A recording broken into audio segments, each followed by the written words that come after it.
درود، اینجا کانال لحظات خنده‌دار کلاب هاوسه، جایی که داغ‌ترین بحث‌ها و جنجالی‌ترین لحظه‌ها رو مرور می‌کنیم. توی یکی از اتاقای قدیمی کلاب هاوس با موضوع بهداشت و درمان، اسکپتیک اول بحث‌های علمی می‌کنه، اما وقتی میفهمه این اتاق به فخرآور و جریان‌های اطرافش وصله، فضا به کلی تغییر می‌کنه و همه چیز به سمت درگیری میره. حالا می‌خوایم ببینیم دقیقاً چه اتفاقاتی افتاده. ولی ایمان جان به من بگو این اتاق شما آیا ارتباطی با کنگره شما داری یا نه؟ بله، این کلاب بهداشت و درمان همگانی برای فردای ایران هست. من نمیدونستم که اینجوریه، وگرنه با ادبیات دیگه صحبت می‌کردم. خیلی از عذر می‌خوام. من فکر کنم خودت. من که اوکی هم با ادبیاتت، ولی حالا اگر نمیدونم میل خودت، من نمیتونم کامنتی بدم. هر جور دوست داری. من آزاد، شما آزادی، مادریتور هم هستی کلا. کوهاست اینجا هم هست. کوهاست هم هستی، واسه همین تمام اختیار رو داری عزیزم. متوجه شدم، در بعد ورودم متوجه شدم. از این با سپاسگزارم از من مادریتور کردم، سپاسگزارم دارم. ولی عزیزم بنده نمیخوام این افسر سوال، آیا منفعتی آقای فخرآور از این صحبت‌های من خواهد برد یا نه؟ بله، به دلیل اینکه ما میخوایم پیشنویسی برای آینده ایران در زمینه بهداشت تهیه بکنیم از بهترین تجربیات کشورهای مختلف و منطق و اویدنس استفاده بکنیم که فردای ایران وقتی این رژیم سرنگون شد چه چیزی بایستی. بسیار هدفتون بسیار مقدسه، بنده هم کاملا کاری میکنم به شما، ولی چون که منفعتش به این مردی که دیوس جاکش خالی بند میرسه، من از ادامه همکاری با شما سرباز میزنم عزیزم.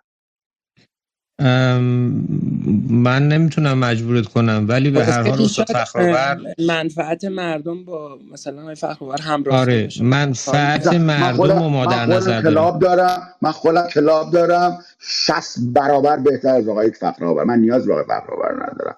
فخرآور کی رو الان فقط میگم راجع به این روم دارم. آقا اسکیپ توی این روم یه خورده حداقل این استاد فخرآور بالای این روم هستن، یعنی ولی در از این بعد عذرخواهی کردم و بعد گفتم اگر ایشون نفعی میبرن من شرکت نخواهم کرد.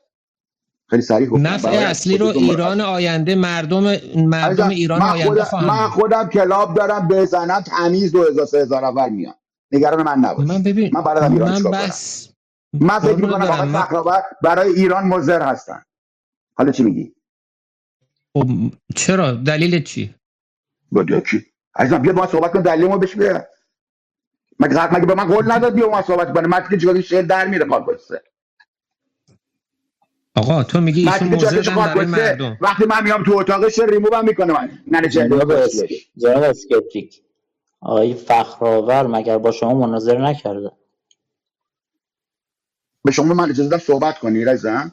شما اصلا اجازه بده. چونی هستی اومدی وسط صحبت دو تا آدم بزرگ. اروین جان اجازه بده من خودم. اسکیپ ما اصلا ببین یکم بیا اوت باکس نگاه کن. ما میخوایم برای فردای ایران کمک بکنیم. روم تو یا روم من نداره.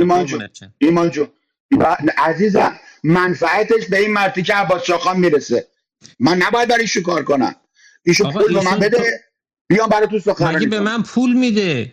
مگه به من پول من باید پول بده. بتونم کمک به من ایشون باید چون هم بده. نه پول کافی نیست. اونو خودم میدم. آقا یه پول و یه چون اگر داد من میام سخنرانی میکنم. واو. آقا جفتشو خودم میدم بابا، چاکرتم هستم. شما خوب بکنید. شما بیا تاج سر بنده در اتاق بنده بغل دست بنده بشید، به عنوان متخصص امر به ما تلموز میکنیم ازت عزیزم. من اولش فکر کردم خب اتاق بهداشت و درمانه، قراره یه اتاق علمی باشه. یهو همه چی عوض شد، انگار از یه گپ معمولی پریدیم وسط کلکل سیاسی. اسکپتیک هم که تا اسم فخرآور اومد کلا جوش آورد و عصبی شد. اگه تا اینجا برات جالب بوده لایک یادت نره و نظرت رو هم بنویس. نه حالا گذشته از تعارف. من فکر کنم صدا کجا رفت؟ اسکیپ رفت؟ آره. درود ستاره خانم، خوش آمدین. ستاره مووشت. آره من همین میخواستم بگم ایمان جان اسکیپ آدمی نیست که یهو برده از روم من بره، میخوام، من معمولا ایشونو پیدا میگه. نکردم ریموو کنم. دوستان لطف کنن ریموو کنن. من متاسفم آقای رحیمی، واقعا این چه وضعیه نمیفهمم آخه. این نه واژه های نه، اسکپتیک رو اگه فیلتر بکنین نه اصلا چی رو فیلتر بکنیم تا اصلا؟ حدودی جواب ستاره من دادم. من واقعا شرمنده میشم این اتفاقا میفته، نه اینکه برای ایشون، ولی فکر میکنم این طرز صحبت کردن برای رومای کثیف خودش کافی باشه. نه آخه اسم مادر منم میگه دهن من کثیفش رو دانشم بخونن بالاست، من نمیاد. دکترم. آخه کدوم دکتر فوش میده؟ نه اصلا واقعا آقا جان، زشته. آقای رحیمی من واقعا متاسف میشم، نکنید خواهش میکنم. اسکپتیک اول خودش گفت نمیدونسته که این روم مربوط به کنگره اصلا است. بعدش میدونسته یا هم نمیدونسته؟ ایشون چاک و دهن نداره. بعدش هم که متوجه شده داره یه بند فوش میده. خب تو رومای من خودشون آقای پاسخ ایمان فوشاشو هم بدن. گفتن که مشکلی ندارن با این قضیه آقای ایمان. نه، من فوشای اسکپتیک رو میرم زیر لایه هاشو میبینم. وقتی که داشت راجع به نچروپاتی صحبت میکرد، وقتی راجع به لیورگول صحبت نه میکرد، دیگه شما شما گفتیم با اگر ادبیاتت مشکلی نداریم با آقای اسکیپ. نه، من مشکلی ندارم. من با ادبیات اسکپتیک مشکلی ندارم. ممنونم، سپاس سلام. ازتون. من پس از روم خارج میشم دیگه، هر جو خودتون تمایل.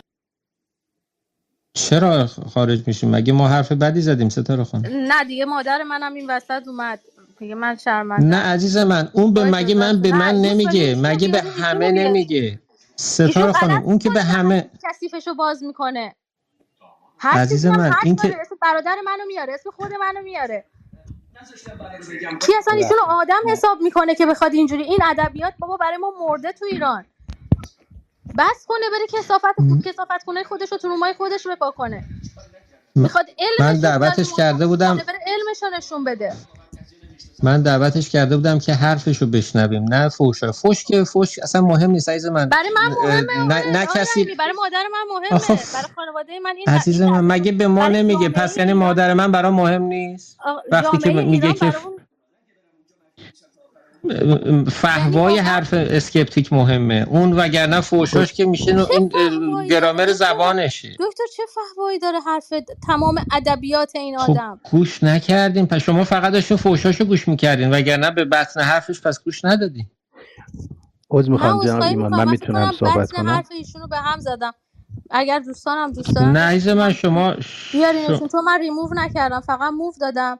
اگر دوست دارید مثل اینکه بیارین ایشون خودش رو رفت. در بطن خانم حرفا. ستاره میشه خواهش کنم تشریف داشته باشین نرین؟ من ممنونم دکتر رحیمی، سپاس از شما، ممنون از دوستان که منو مدیر کردن، تونستم برای دقایق ایشون رو موو بدم، ولی مهمان ویژه‌تون هستن.